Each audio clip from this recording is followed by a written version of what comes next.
लेखिका बताती हैं कि एक बात थी जो हम बहनों में एक जैसी रही। घर परिवार, घर गृहस्थी को परंपरागत तरीके से हमने भले ही न चलाया हो, लेकिन हमने अपनी घर गृहस्थी को तोड़ा भी नहीं।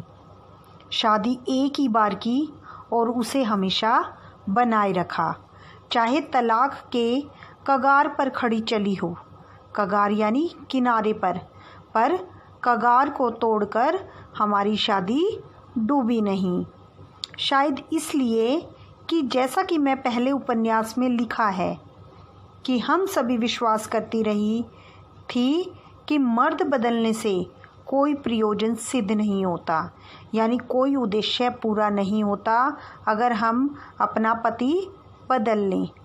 घर के भीतर रहते हुए भी अगर हम अपनी मर्जी से जी सकते हैं तो काफ़ी है। शादी के बाद लेखिका बिहार के एक छोटे से कस्बे डालमिया नगर में जाकर रहने लगी। डालमिया नगर में मर्द और औरतें, चाहे पति पत्नी ही क्यों ना हो, फिल्म देखने भी जाते थे तो अलग अलग दड़बों में बैठते, यानी समूहों में बैठते। समूह यानी ग्रुप में बैठते। लेखिका आगे बताती हैं कि मैं दिल्ली से कॉलेज की नौकरी छोड़कर डालमिया नगर गई थी और मुझे नाटकों में अभिनय करने का शौक़ था। अभिनय यानी एक्टिंग। लेकिन मैंने वहाँ के लोगों के चलन से हार नहीं मानी और साल भर के अंदर ही शादीशुदा औरतों को पराए मर्दों के साथ नाटक करने के लिए मना लिया था। आगे 4 साल तक हमने कई नाटक किए और अकाल राहत कोष के लिए उन्हीं नाटकों के माध्यम से पैसा भी इकट्ठा किया। लेखिका बताती हैं कि अब वे बिहार को छोड़कर कर्नाटक के एक छोटे से कस्बे बागलकोट में पहुंच गई।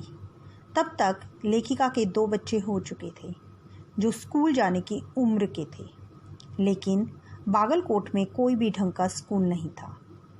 लोगों की राय पर लेखिका ने कैथोलिक बिशप यानी चर्च वालों से निवेदन किया कि उनका मिशन वहाँ के सीमेंट कारखानों की आर्थिक मदद से कस्बे में एक प्राइमरी स्कूल खोल दे। पहले तो चर्च वालों ने कहा कि उस प्रदेश में क्रिश्चियन बच्चों की जनसंख्या कम है, इसलिए वे वहाँ स्कूल खोलने में असमर्थ हैं। लेकिन लेखिका ने गैर क्रिश्चियन बच्चों को भी शिक्षा के लायक सिद्ध करते हुए अपना इसरार जारी रखा, यानी अपना आग्रह जारी रखा। उसके बाद क्रिश्चियन जो थे उन्होंने कहा कि हम कोशिश कर सकते हैं, बस शर्त यह है कि आप हमें यकीन दिलाएं, यानी आप हमें विश्वास कराएं कि वह स्कूल अगले 100 वर्षों तक चलता रहेगा। यह बात सुनकर लेखिका को गुस्सा आ गया और लेखिका ने कहा, स्कूल को छोड़िए, आप किसी के बारे में भी यह यकीन से नहीं कह सकते।